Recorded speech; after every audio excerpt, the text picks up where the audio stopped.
Guadalcanal was one of the most brutal campaigns of the Pacific War, as the US Marines not only had to fight the relentless assaults of the enemy in that jungle hell, they also had to fight malnutrition, lack of supplies, and tropical diseases that would eventually disable nearly 2/3 of General Vandegrift's force.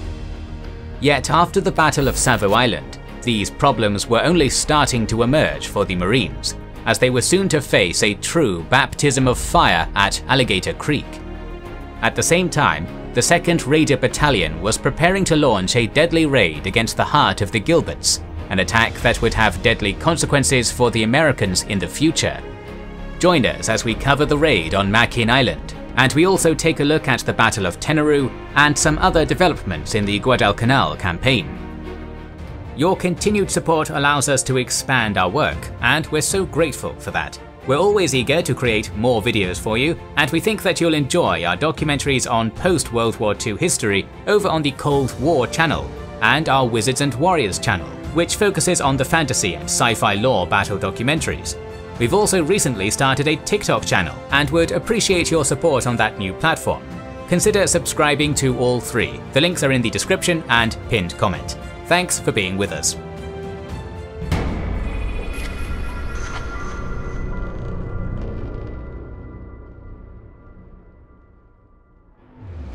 The Battle of Savo Island had been a disaster for the US Navy. The loss of 4 heavy cruisers, with 1 more damaged and 2 damaged destroyers, had crippled Admiral Turner's surface forces, forcing the American commander to follow in Admiral Fletcher's stead and order an early withdrawal from the Savo Sound, thus leaving the weary Marines on the shore alone against whatever the enemy was about to throw at them. Only a fraction of the supplies and virtually none of the heavy equipment had been landed, so General Vandegrift would immediately start to work to improve the situation. He rapidly set out to form a defense perimeter around the recently captured airfield, hoping to finish its construction so that it could be employed to improve the air situation in the area. Vandegrift perceived that the Japanese might attempt a counter-landing at Lunga Point to retake the incomplete airstrip, so he decided to stop any enemy landing at the water's edge, employing most of his marine units for the coastal defense. Yet the southern half of the oval perimeter amounted to another 9,000 yards of dense jungle, so artillery and support units would be bivouacked by the Lunga and by some coral ridges to provide a rudimentary defense of these inland positions.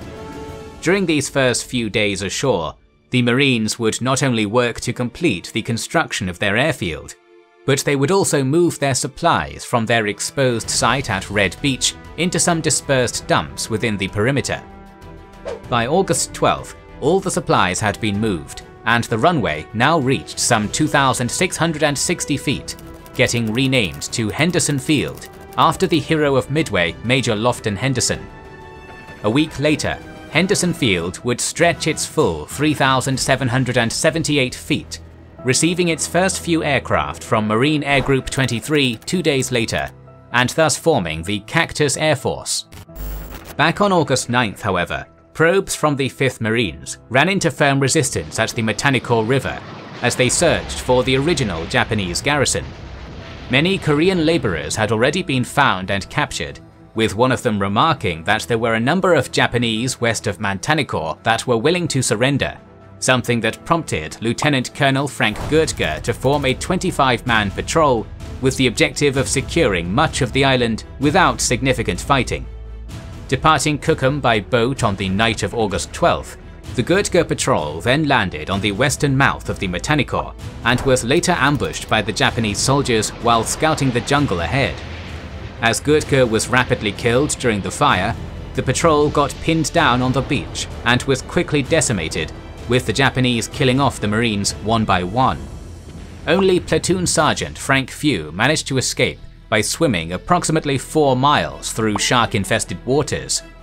In retaliation, on August 18th, Vandegrift decided to send 3 companies of the 5th Marines west towards Matanikau, inflicting around 100 casualties on the enemy during their first action at the valley. Meanwhile, after his amazing victory at Savo, Admiral Mikawa continued to work hard to recapture the lost territories on the Southern Solomons, especially that of Guadalcanal.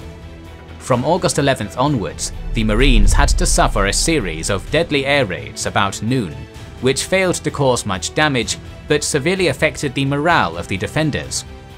The American positions would also be boldly shelled by American submarines and destroyers during these first few days, and a total of 113 SNLF Marines would be dropped at Tassafaronga Point as the first reinforcements for the Japanese garrison at Guadalcanal. Yet at the same time, Mikawa was also working with General Hyakutake of the 17th Army, who had by now been ordered to immediately retake Tulagi and Guadalcanal with the Kawaguchi and Alba detachments. These forces, however, were too far away to be immediately available for the operation, so Hyakutake would be reinforced with the 28th Regiment of Colonel Ichiki Kiyonao, which was at Truk after being earmarked for the invasion of Midway. At this point, Japanese commanders believed that the bulk of the Marine Division at Guadalcanal had been withdrawn during Admiral Turner's retreat, so they decided that only a small force remained on the island. In that regard, Ichiki was ordered to spearhead a 900-men detachment to land at Taivu Point and recapture the airfield, while some 250 SNLF Marines would land at Kokumbona as a diversion.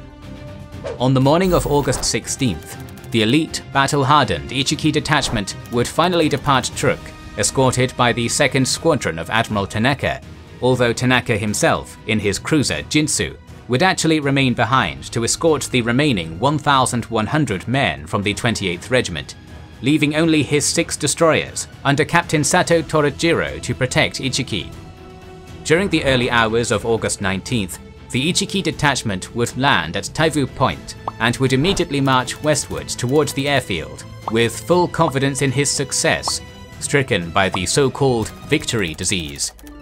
At the same time, upon getting rumors from native patrols of a Japanese radio station at Gurabasu, 60 Marines, under the command of Captain Charles Brush, were sent forward to destroy the enemy at Gurabasu. About noon, they would intercept an advance party of 38 men from the Ichiki detachment, launching a frontal attack, while a part of Brush's force hooked around the Japanese left flank.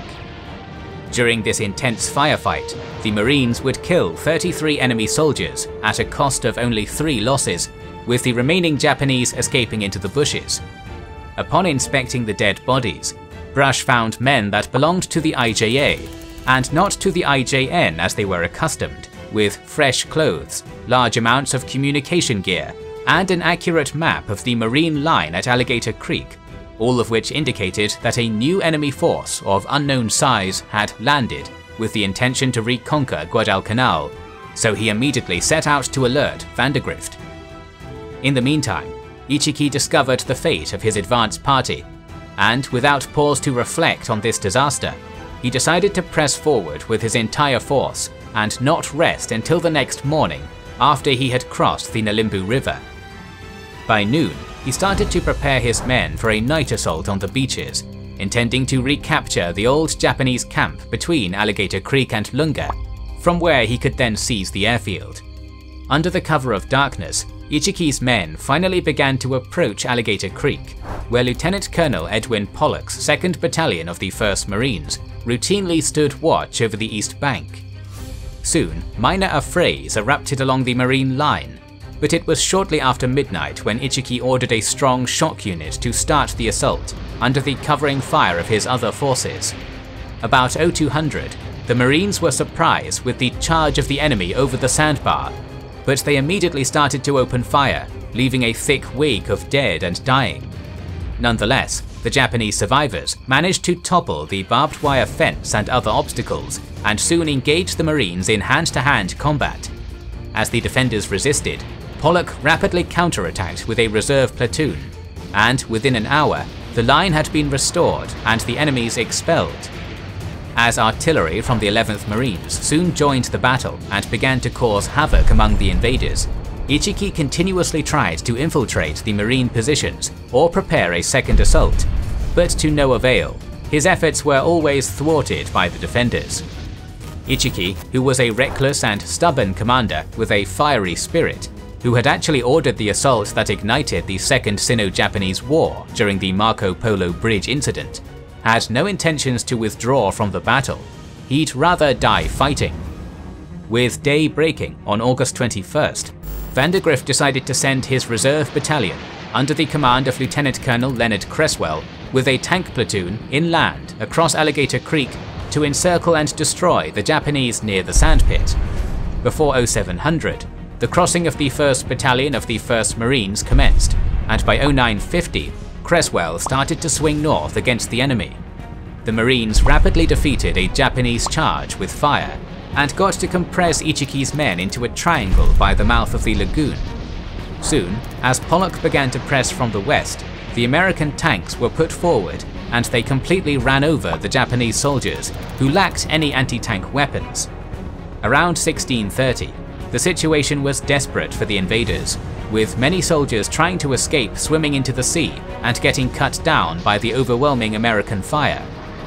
At this point, seeing the hopelessness of the situation, Ichiki and many others would commit seppuku. By 1700, with Cresswell's men closing in on Alligator Creek, the battle was over.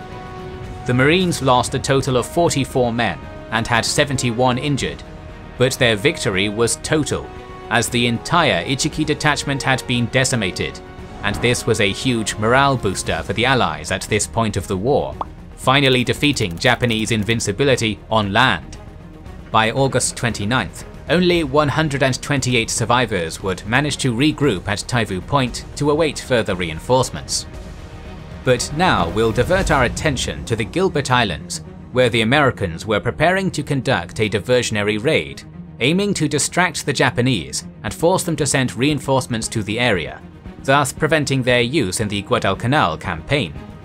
For this operation, the US Navy commanders wanted to employ a special unit of commando-style raiders that had been raised specifically for this purpose, the Marine Raiders.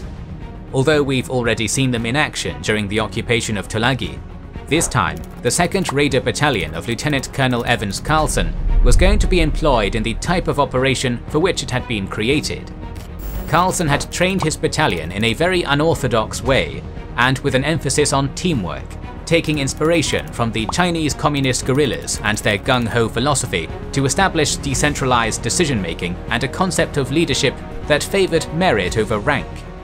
On the morning of August 9th, his training methods were going to be put to the test when 2 companies of his Raider Battalion, totaling 211 men, departed Pearl Harbor on board the cruiser submarines Nautilus and Argonaut, heading towards their unknown target, Makin Island.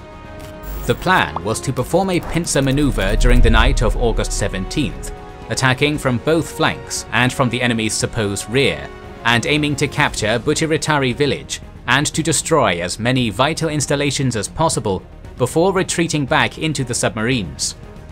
At this point, it's important to note that American intelligence on the Gilberts was very much incomplete, as they believed Makin to be their main base, when in reality, Tarawa's airfield to its south held much more importance. It was expected to find some 250 enemy troops there, including SNLF Marines, but there were only 73 IJN personnel from the 61st Guard Force on the island, under the command of Warrant Officer Kanemitsu Hisasaburo. During the next few days after their departure, the 2 submarines would traverse over 4,000 miles in separate zigzag courses, finally rendezvousing off Little Makin on the evening of August 16th. Under heavy rain, Carlson's raiders then jumped into some 20 rubber boats during the early hours of August 17th, getting underway while battling the swells, wind and current by 04:15, and successfully landing an hour later, although all the raiders would come ashore on the same beach and thus could not execute the planned pincer maneuver. Immediately, Carlson ordered Company A to advance across the island to the lagoon, while Company B held back to deploy to either flank for security or reinforcement. The government house was rapidly secured without resistance, and a platoon would then set up an ambush at the lagoon, creating a fire pocket that would trap the unsuspecting Japanese. At about 06:30, the Japanese walked into the trap and the raiders opened fire at close range, chopping down most of the enemy. Although a large portion of the Japanese garrison had been killed, well-camouflaged snipers would manage to keep the raiders pinned down for 2 hours. as the American casualties started to mount, the Japanese unexpectedly executed 2 banzai charges, resulting in the deaths of most of the Japanese as they were cut down by automatic fire. Organized resistance then evaporated by midday, but Carlson was overcautious and refused to advance further inland as he believed he faced a large force, thus allowing the Japanese snipers to continue to harass his raiders, though the enemy had already been wiped out. At the same time, First Lieutenant Oscar Petros and some 11 men, who had landed a mile to the southwest and had ventured inland, soon found the rear of the enemy force and started to open fire. In the ensuing firefight, Officer Kanemitsu would be shot down, and Petros' squad would become a constant thorn in the side of the Japanese. At 07:10, the Nautilus was ordered to open fire on the lagoon, and they would unexpectedly sink 2 Japanese ships. At this point, however, the Japanese had reported the invasion to higher headquarters, and air attacks were being prepared, with 14 planes dropping bombs and strafing the island for an hour. Remarkably, the raiders would manage to shoot down a float plane and a flying boat while they were trying to land. Yet the air attacks managed to rattle the raiders, and with night coming, Carlson decided to withdraw in a disorganized fashion. While Petros' squad was already returning to the Nautilus, there was chaos on the beach as Carlson's raiders failed to adequately organize and prepare the boats. At 19:30, the boats were launched, and the exhausted raiders attempted to return to the submarines, still under bad weather, with many furiously paddling without making any headway. Only 7 boats with 80 men would successfully withdraw during this first attempt, with the rest eventually giving up and establishing a thin defensive line to spend the night there, incapable of making another attempt against the unrelenting surf. The demoralized raiders believed that they were stranded, and Carlson dispatched a note to the Japanese offering to surrender, but the Japanese messenger was allegedly killed by other Marines, who were unaware of Carlson's plan. Yet the raiders held on, and on the morning of August 18th, they attempted a second exit. 4 boats would successfully reach the submarines, and they would communicate that Carlson was moving towards the lagoon's entrance with his 30 remaining men. By 08:30, the raiders reached King's Wharf, where they ignited 1,000 drums of aviation fuel and destroyed the radio station nearby. Enemy air raids continued throughout the day, and the raiders would be forced to hunker in foxholes. By afternoon, a makeshift craft was assembled, and the submarines began to surface on the lagoon's northwestern entrance.